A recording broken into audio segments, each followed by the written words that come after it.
നാരായണീയം ദശകം 2. ഭഗവത് സ്വരൂപ മാധുര്യവും ഭക്തി മഹത്വവും.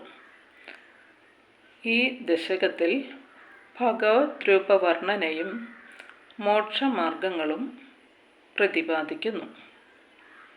സൂര്യസ്പർദ്ധി കിരീടമൂർധതിലക പ്രോദ്ഭാസി ഫാലാന്തരം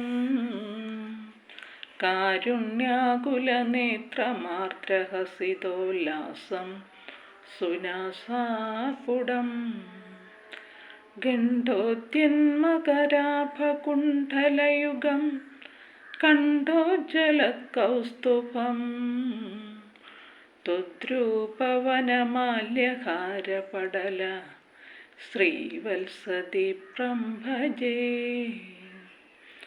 സൂര്യബിംബം പോലെ പ്രകാശിക്കുന്ന കിരീടത്തോടു കൂടിയവനും ഗോപിക്കുറുകൊണ്ട് പ്രകാശിക്കുന്ന ഫാലദേശമുള്ളവനും കരുണാപാരവശ്യം നിറഞ്ഞ കണ്ണുകളോടു കൂടിയവനും ആർദ്രമായ മന്ദഹാസത്താൽ ഉല്ലസിക്കുന്ന മനോഹാരിത തികഞ്ഞ നാസികയോടു കൂടിയവനും കവിളുകളിൽ നിഴലിക്കുന്ന മകരകാന്തി പ്രവഹിക്കുന്ന കുണ്ഡലങ്ങളുള്ളവനും ഗളത്തിൽ ഉജ്ജ്വലിക്കുന്ന കൗസ്തുഭരത്നം ധരിച്ചവനും വനമാല മുത്തുമാല കൂട്ടങ്ങൾ ശ്രീവത്സമെന്ന് പേരായ മറുക് എന്നിവയാൽ പ്രകാശം ചൊരിയുന്നവനുമായ അങ്ങയുടെ കോമളരൂപത്തെ ഞാൻ ഭജിക്കുന്നു. കേയൂരാംഗത കങ്കണോത്തമമഹാ രത്നാങ്കുലീയാങ്കിത ശ്രീമദ്ബാഹുചതുഷ്കസംഗതഗത ശംഖാരി പങ്കേരുഹ കാഞ്ചിത് കാഞ്ചനലാഞ്ചിതലസത് പീതാംബരാലംബനീ മാലംബേ വിമലാംബുജ ദ്യുതിപദാമൂർത്തീന്തവാർത്തിച്ചിതം. തോൾവള, അംഗദം, കൈവളകൾ, ഉത്തമരത്ന നിർമ്മിതങ്ങളായ മോതിരങ്ങൾ എന്നിവയാൽ അലങ്കൃതമായ 4 തൃക്കരങ്ങളിൽ ഗദ, ശംഖ്, ചക്രം, താമരപ്പൂവ് എന്നിവ ധരിച്ചും സ്വർണ്ണ നിർമ്മിതമായ അരിഞ്ഞാണും മഞ്ഞപ്പട്ടും ധരിച്ചും പരിശുദ്ധമായ താമരപ്പൂവിനൊത്ത പ്രകാശമുള്ള പാദങ്ങളോടു കൂടിയതും സർവദുഃഖഹരവും അവർണ്ണനീയവുമായ അങ്ങയുടെ മൂർത്തിയെ ഞാൻ ഏകാവലംബമാക്കുന്നു. യത്രൈലോക്യമഹീയസോപി മഹിതം സമ്മോഹനം മോഹനാ കാന്തം കാന്തിനിധാനതോപി മധുരം മാധുര്യധുര്യാദപി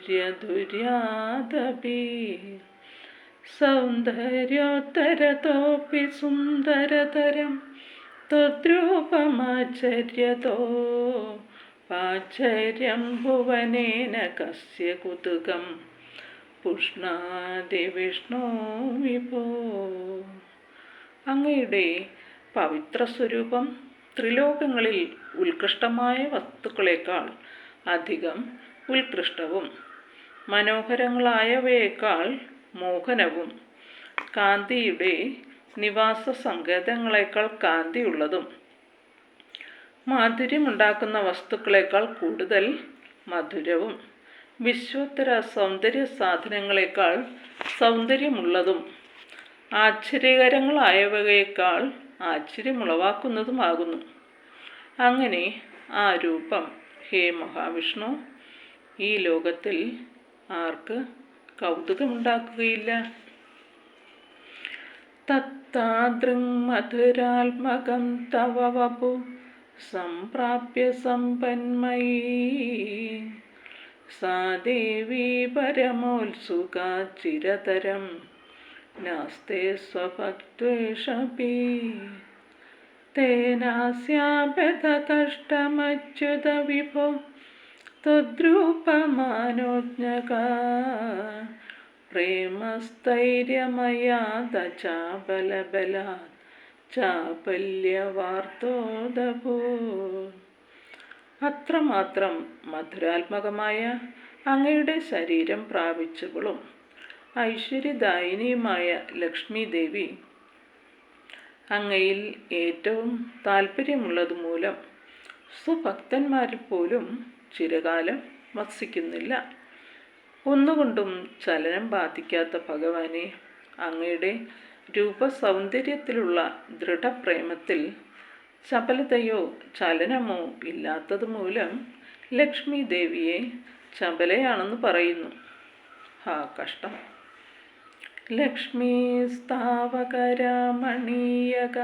ഹൃത്യൈവേയം പരേഷസ്ഥിരേ തസ്മിന്നദ്യപി പ്രമാണമധുന വക്ഷ്യാമി ലക്ഷ്മീപദേ.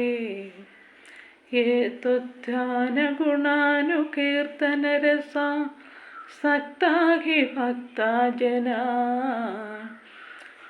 സ്തേഷ്വേഷ്വാവസതി സ്ഥിരൈവ ദീത പ്രസ്താവദത്താദരാ. ലക്ഷ്മീകാന്തനായ മഹാവിഷ്ണു അങ്ങയുടെ രാമണീയകത്താൽ ആകൃഷ്ടയായതുകൊണ്ടാണ് ലക്ഷ്മി ദേവി അന്യരിൽ അസ്ഥിരയായിരിക്കുന്നതെന്ന പ്രസ്താവത്തിന് മറ്റൊരു തെളിവ് കൂടി ഞാൻ പറയാം. അങ്ങയെ ധ്യാനിച്ചും ഗുണഗണങ്ങൾ കീർത്തിച്ചുമുണ്ടാകുന്ന രസത്തിൽ മുഴുകിയിരിക്കുന്ന അങ്ങയുടെ ഭക്തന്മാരിൽ ഭർത്താവിനെക്കുറിച്ചുള്ള പരാമർശങ്ങളിൽ ബദ്ധശ്രദ്ധയായ ലക്ഷ്മി ദേവി സ്ഥിരമായി വസിക്കുന്നു. ശ്രീഹരേ നമഃ.